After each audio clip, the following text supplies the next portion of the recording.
और आज का दिन जो जाना जाएगा वो टाटा मोटर्स के लिए, आईटी कंपनी के लिए और एलएनटी के लिए जाना जाएगा। इसके अलावा और क्या क्या हुआ मार्केट में, आज क्लोजिंग का पूरा एक्शन बता रही है प्रियंका वॉल से। प्रियंका बताएं आप। बिल्कुल, आपने जो बातें कवर की एक्चुअली वही सबसे बड़ी बात थी आज। अगर दिन क्योंकि बड़े जो अपडेट्स आए वो ये जेएलआर को लेकर, हमेशा टाटा मोटर्स के साथ उनके free cash flow, net date reduction, ये दो हमेशा की फैक्टर्स रहते से बाजार वॉच आउट करना चाहता है। और जो उनकी सेल्स फिगर्स बढ़ के आई, फ्री कैश फ्लो की बात आई, उसे बाजार ने काफ़ी पसंद किया। खुलने के बाद, ये गैप अप के बाद टाटा मोटर्स में आपको मौका मिला। 8% तक की तेजी टाटा मोटर्स में दिखी और अब भी आप देखें तो स्ट्रेंथ के साथ ही क्लोजिंग करके जा रहा है। दूसरे जो स्पेस है, और आज निफ्टी के गेनर्स में दूसरे अगर काउंटर्स की बात करें, निफ्टी में स्ट्रेंथ थी बिकॉज ऑफ ऑटो, आईटी, क्योंकि आईटी के अब नंबर्स भी आने हैं तो वहां पर आपको कंपैरेटिवली स्ट्रेंथ बेटर दिख रही थी। बैंक्स इनफैक्ट आज लगाट थे, सुबह से ही बैंक्स में वॉलेटिलिटी भी थी और अभी भी आप देखें तो बैंक्स में लगभग 200 पॉइंट्स की वहां पर गिरावट दिख रही है, लेकिन एडवांस डिक्लाइन रेशियो इतनी बुरी नहीं दिख रही है। दूसरे जो काउंटर्स आपके निफ्टी पर थे उसमें अडानी पैक के, अडानी एंटरप्राइज, अडानी पोर्ट्स, इनमें स्ट्रेंथ देखने को मिली।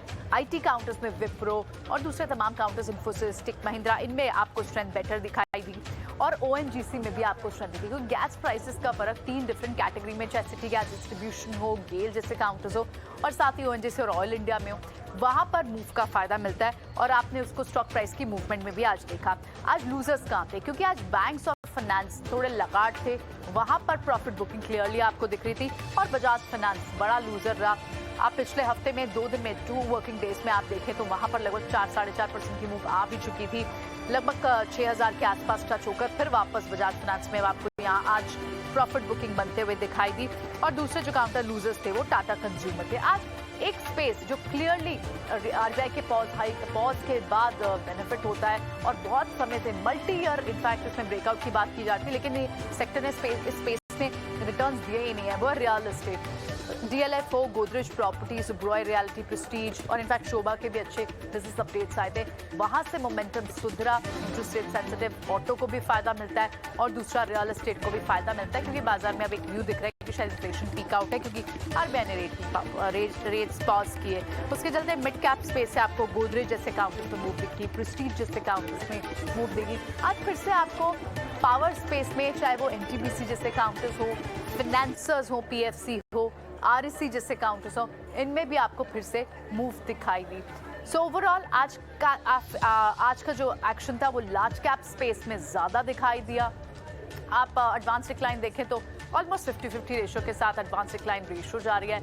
आज छठा दिन था जब बाजार में आपको एक शॉर्ट कवरिंग का बाउट दिखा, लेकिन अब एक की इवेंट बुधवार को जो सीपीआई के नंबर्स यूएस से आने हैं, उससे पहले थोड़ी सी बाजार में जिटरीनेस दिख रही है कि आप बैंक्स में प्रॉफिट बुकिंग होते हुए देख रहे हैं। सो ओवरऑल आज 17,600 क्रूशियल लेवल, निफ्टी उसके ऊपर ही ट्रेड करता रहा।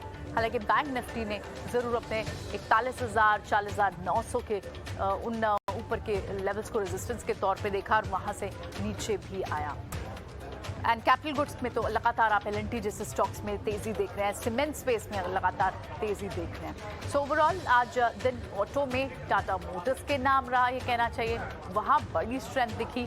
देखना होगा कि अब बाजार बड़े क्रूशल इवेंट से पहले किस तरह से कल शेपअप होता हुआ दिखाई देता है। क्या फिर से कंसोलिडेशन का फेज होगा?